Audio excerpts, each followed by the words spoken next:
Yo, what's going on, guys? Today we're gonna kind of go through like soloing and kind of like using scales a little bit. Um, so I guess first off, you should just figure out like what kind of style you like for soloing. Like, are you just kind of like a blues guy, jazz guy, 12-bar blues guy? Kind of just hanging out with just whatever's on. Like I got one I'm teeing up right now. It's called Epic Ballad Backing Track. Rock slash pop. It's kind of more poppy, but we'll play it in a little bit. So kind of figure out what kind of style you like first, then search for them. There's tons of them, tons of good channels out there. And talking about scales and how they connect.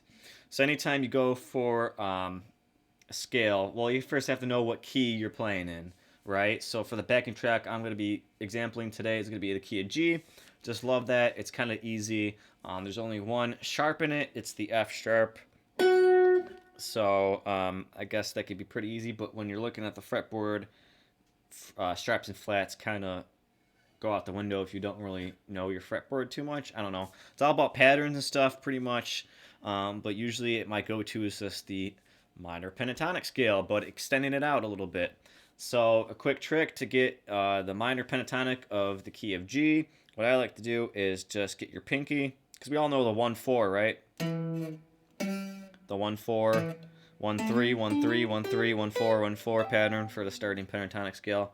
So I kind of just gave it away, but put your pinky on the root note of your key, so we're in the key of G, so that's going to be your root note of G. It's also going to be over here, but you run out of room. So it's going to be E, E minor pentatonic scale.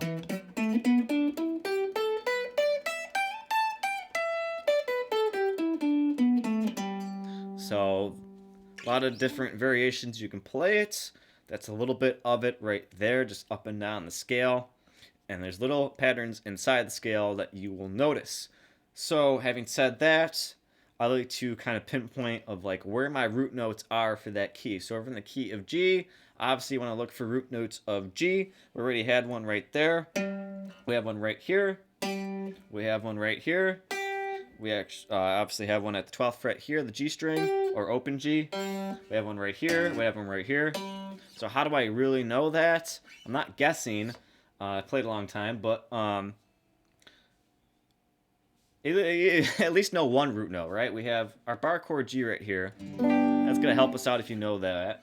But we know our one root note is going to be right here, 3rd fret of the E string, right? Skip a string, skip 2 frets, you have your octaves, and they're both root notes right there. The G string is just open and then doubles again at 12. The B string, well, we have a triad chord right here, and the root note is going to be on the B string. It's just the D shape that we know and love, right? D, G. Okay? And then the high E string is going to be the same as your low E string, so it's going to be there and there as well. So having said that, kind of like know where your hot spots are.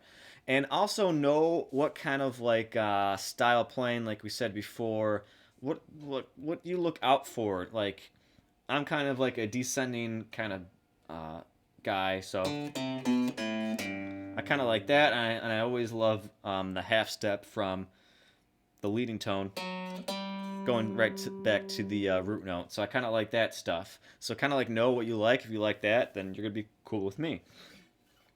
So having said that, let's kind of just get into it. But I do want to point out the triad again here. This is gonna be so useful because you could just play this all day if you want.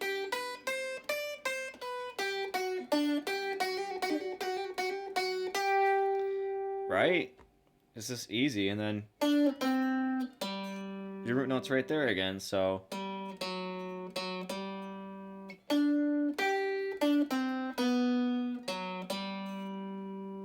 something like that. But I'm gonna play the progression here. We have G, D, E minor, and C.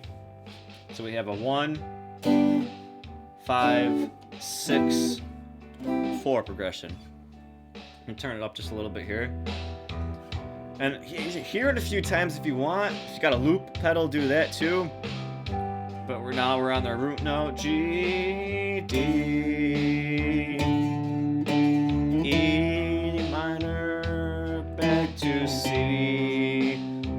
you are tiny.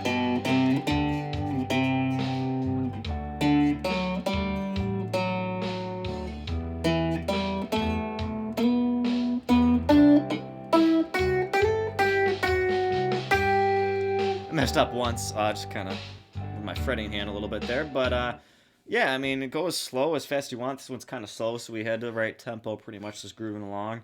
And then you just want to add like your stuff, like your pull-offs, hammer-ons, your bends, and all that good stuff.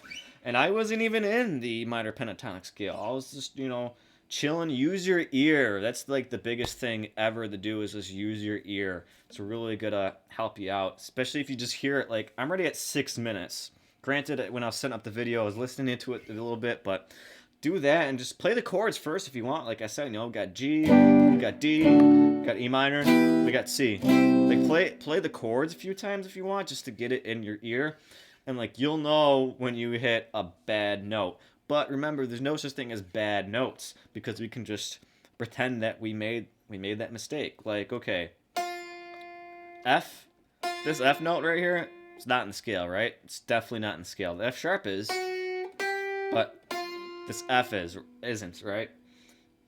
So if we accidentally hit that F, we can just kind of like move up to that F sharp and kind of do this this walking thing, like,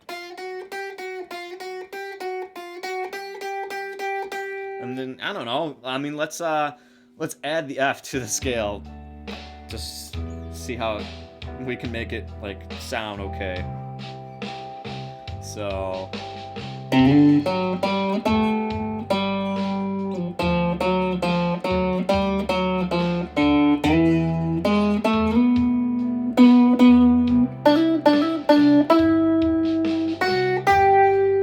So see what we did there? I might even hit another bad note, but we just kind of like went back to it, like, yeah, we meant to do that.